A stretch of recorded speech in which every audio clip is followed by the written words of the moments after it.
గారికి చెప్తా ఉన్నా, ఇలా జరుగుతున్నది మీకు కూడా చెప్తా ఉన్నా.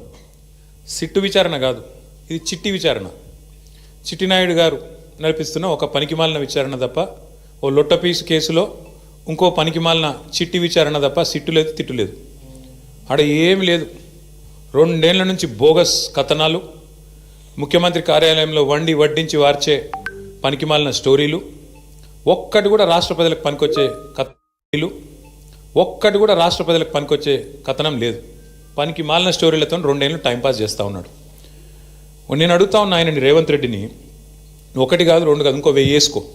నీ సిట్టులు చిట్టీలు ఇంకో 1000 వేసుకో, ఏం ఫరక్ పడదు. మేము మాత్రం నీ కొద్దిగా ఉంటే కొన్ని రోజులు శునకానందం ఉంటుంది, కానీ మేము మాత్రం నేను వదిలిపెట్టాం. బీఆర్ఎస్ ఇవాళ తెలంగాణ ప్రజల గొంతుక, ప్రధాన ప్రతిపక్ష పార్టీ.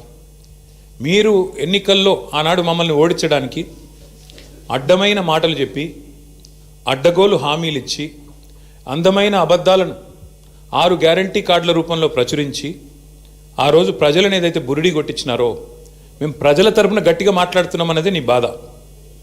ఇవాళ ఎట్లా ఉన్నదంటే నీ వ్యవహారం, రేవంత్ రెడ్డి గారు, అదృష్టం ఆందోళన ఎక్కిస్తే బుద్ధి మాత్రం ఇంకా బురదలనే ఉన్నది రేవంత్ రెడ్డి. రాజకీయంగా ఇంకా కూడా ఆయనకు జ్ఞానం రాలే, ముఖ్యమంత్రి అన్న సోయి లేదు. తెల్లారి లేస్తే కేసీఆర్ గారిని తిట్టడం, మా పార్టీ నాయకులను తిట్టడం, పనికిమాలిన బూతులు మాట్లాడడం, పనికిమాలిన పని చేయడం తప్ప. అందుకే అంటున్నా నేను, అదృష్టం అందలం ఎక్కించిన బుద్ధి మాత్రం బురద బుద్ధే రేవంత్ రెడ్డిది. అందుకే ఈ దిక్కుమాలిన పనులు చేస్తూ ఉన్నాడు. 2 సంవత్సరాల నుంచి సాగదీస్తున్నాడు ఫోన్ ట్యాపింగు.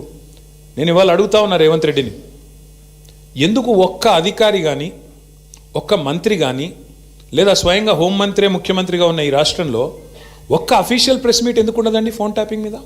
ఒక్కరు బయటకు వచ్చి ఎందుకు మాట్లాడరు? ఎన్ని రోజులు లీక్ల మీద బతుకుతావు? జరిగింది తప్పు అంటున్నావు, ఏం తప్పు జరిగింది చెప్పు. ఇంకెన్ని రోజులు లీక్ అన్న వాళ్ళదైంది, ఇదైంది, అల్లమైంది, బెల్లమైంది, పనికిమాలిన లీకులు తప్ప ఒక్క అధికారిక ప్రెస్ మీట్ ఈరోజు వరకు ఉందా? సిట్టు కానీ, ఇంకోటి కానీ, లేదా మంత్రులు కానీ, ముఖ్యమంత్రి కానీ ఒక్క మాట అధికారికంగా చెప్పిన పాపన పోయినరా? ఏంది ఫోన్ ట్యాపింగ్?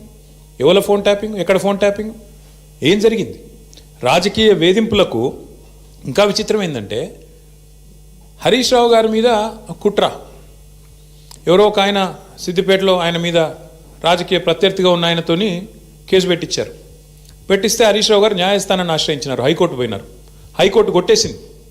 కొట్టేస్తే ముఖ్యమంత్రి గారు, ఆయన ఆరాటం ఎట్లాంటిదంటే హరీష్ రావు గారిని జైలుకు పంపాలని సుప్రీంకోర్టుకు పంపించినాడు ఈ కేసును. హైకోర్టు కొట్టిస్తే ప్రభుత్వ పైసలతోని, ప్రభుత్వమే పెద్ద న్యాయవాదులు, గంటకు ₹1 కోటి తీసుకునే న్యాయవాదులను పెట్టి ప్రజల పైసలతోని సుప్రీంకోర్టుకు పోయినాడు. సుప్రీంకోర్టు కూడా కొట్టేసింది. అయినా నీకు సిగ్గు రాలేదా?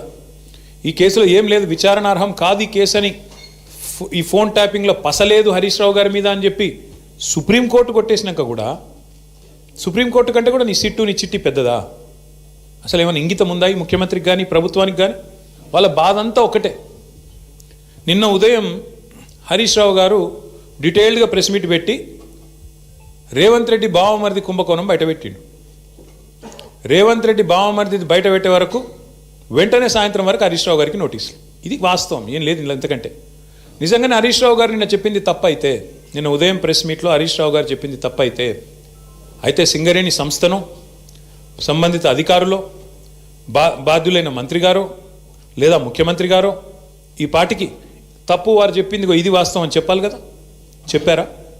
24 గంటలు అయిపోయింది. ఎందుకు మాట్లాడట్లేదు? ఎందుకు ఒక్క స్పందన లేదు? ఎందుకు ఒక్కరంటే ఒక్కరు? కాంగ్రెస్ కుంభకోణాలు బయటపెట్టిన ప్రతిసారి ఇదే డైవర్షన్ గేమ్లు, ఇదే రకమైన డ్రామాలు వీళ్ళకి అలవాటుగా మారిపోయింది.